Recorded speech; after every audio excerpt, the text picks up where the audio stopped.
Every summer, Manchester United fans convince themselves that this is the year. New signings, new promises, new hope, and every season, football finds a way to humble them. But this summer feels different, and here's why. For the first time since Sir Alex Ferguson walked away, the optimism isn't built on a transfer or a slogan. It's built on evidence. Half a season of it, because 18 months ago this club recorded its worst ever Premier League finish. 12 months ago it was knocked out of the League Cup by a 4th division side, and 7 months ago it was managed by a man who kept promising more suffering. Today United are a Champions League club with a settled team, a clear identity, and a manager who made winning look simple. So how did Michael Carrick turn the biggest circus in world football into a functioning team in half a season? Let's start where the collapse began. To understand why Carrick's arrival hit so hard, you have to understand how bleak things had become under Ruben Amorim. His first season in charge, 2024-25, ended with United 15th in the Premier League, their worst finish in the modern era, and a Europa League final defeat to Tottenham in Bilbao. That was the 4th time Spurs beat them that season. 4. Then came 2025-26, and the warning sign arrived within weeks. In the second round of the Carabao Cup, United went out on penalties to Grimsby Town, 4th Division Grimsby. The image that defined that night wasn't the shootout itself. It was Amorim standing motionless on the touchline in the pouring rain, arms folded, watching it happen. That picture became a symbol because it captured what fans were feeling. A manager who had stopped reaching his players, and a team with no character and no idea what it was supposed to be. The frustrating part is that the talent was there. Amorim had been backed heavily. The summer before, United spent around £66 million on Benjamin Sesko and brought in Mbeumo and Cunha to build a new front three. And he still had one of the best playmakers in world football at his disposal. But instead of building around Bruno Fernandes, he buried him. Bruno, the man who would go on to be named Premier League Player of the Season, was being used as a deep-lying central midfielder in a back three system, collecting the ball 60 yards from goal. Think about that. Your most dangerous final third player turned into a quarterback in his own half. And it wasn't just Bruno. Kobbie Mainoo, the kid who started a Euros final as a teenager, did not start a single Premier League game in the first half of that season. Not one. Amorim even said publicly that Chido Obi had been promoted too soon and never started a homegrown player in the league all campaign. That was the core problem. Amorim didn't build a system for his players. He forced his players into a system, and when it didn't work, the answer was always the same. We need to suffer. This will take time. The end came in early January 2026. United drew at home to a winless Wolves side over Christmas, then drew 1-1 at Leeds on 4th January. In the press conference afterwards, Amorim publicly criticised the club's hierarchy. He was sacked the next day, 6th in the table with 3 wins in his last 11 games, out of both domestic cups. Darren Fletcher took 1 match. Then, on January 13th, United handed the job to Michael Carrick until the end of the season. And here's the thing that made his impact so striking. Carrick didn't arrive with a revolution. He arrived with common sense. His first game was the Manchester derby at Old Trafford. His second was away at league leaders Arsenal. And while Amorim had spent 14 months telling everyone that success required suffering, Carrick made management look almost embarrassingly easy with 3 simple moves. Move 1, play people in their actual positions. Bruno went back to a proper attacking role and the effect was immediate. Surrounded by runners, operating closer to goal, he became the creative engine behind everything. And he finished the campaign with 21 assists, the most any player has ever produced in a single Premier League season, beating the 20 shared by Thierry Henry and Kevin De Bruyne. He set the record on the final day, whipping in the corner that Patrick Dorg headed home at Brighton. And remember, his first assist of the whole season didn't arrive until 19th October, when he teed up Harry Maguire for a winner at Anfield. 21 assists essentially in 7 months. Move 2, trust Kobbie Mainoo. Carrick handed him his first league start of the season in that derby, and from then on, Mainoo played virtually every league minute available. The calmness under pressure, the ability to escape tight spaces, the composure on the ball.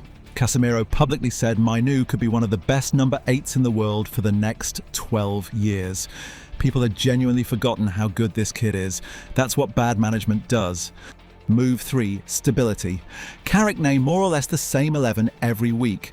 Under Amorim, nobody knew who was starting, where they'd play, or what United were even trying to do. Under Carrick, the team finally understood itself. The back four settled. The midfield found balance, the attack clicked, and Sesko, Mbeumo and Cunha, three players who had spent months lost in tactical chaos, finished with 11, 11 and 10 Premier League goals respectively. Sesko scored in 9 of his final 16 appearances. Now here is the number that tells the whole story. United took 32 points from their first 21 league games under Amorim and Fletcher. Under Carrick, they took 39 points from 17, 12 wins, 3 draws, 2 defeats. Nobody in the division picked up more points across that stretch. That's not a new manager bounce. That's a different football club. And the transformation wasn't only tactical. Carrick and his staff brought back a winning culture, and the players said it themselves. They wanted to fight for him. The football had layers too. United could counter when the space was there, but they could also control possession, kill the tempo, and adapt to the opponent. For the first time in years, they could win in different ways. That carried them to third place, 71 points, sealed with a 3-0 win at Brighton on the final day. From 15th to 3rd in the space of a calendar year, and back in the Champions League for the first time since 2023 to 24. On 22nd May, United tore up the interim tag and made Carrick permanent on a 2-year deal. Now here's where the club deserves real credit, because qualifying immediately exposed a problem. Casemiro's contract expired and he left as a free agent, taking 9 Premier League goals a season with him. Then Manuel Ugarte was stretchered off playing for Uruguay against Spain at the 2026 World Cup and picked up a long-term injury.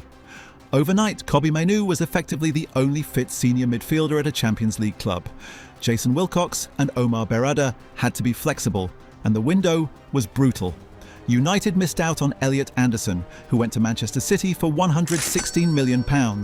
They missed Mateus Fernandes, who joined Tottenham for £85 million. And a £35 million agreement for Atalanta's Ederson collapsed when the medical flagged an issue. But the 2 deals they did get done were built specifically for Carrick's system. First, Andrey Santos from Chelsea for £50 million, £48 million guaranteed, plus £2 million in add-ons. He wasn't a regular starter at Stamford Bridge purely because of the competition, but look at the profile. On loan at Strasbourg under Liam Rosenior, he scored 10 League One goals from central midfield and made more tackles than any player in the division, 110 of them earning a place in the League One team of the season. That's the rare combination. A genuine ball winner who arrives late in the box.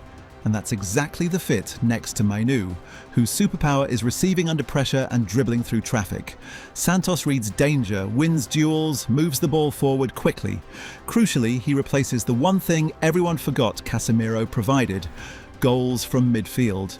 Second, experience. Youri Tielemans from Aston Villa for around £35 million after United triggered his release clause.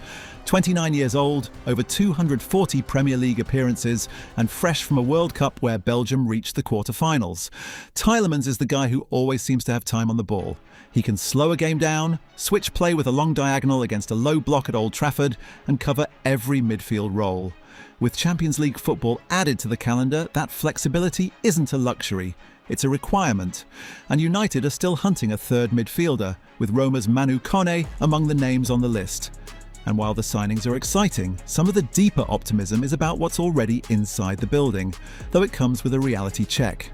United have decided to keep only a handful of academy players around the first team this season. Shea Lacey is the one everybody is talking about. 19 years old, rare creativity, and he scored a superb goal in the 5-0 pre-season win over Rosenborg.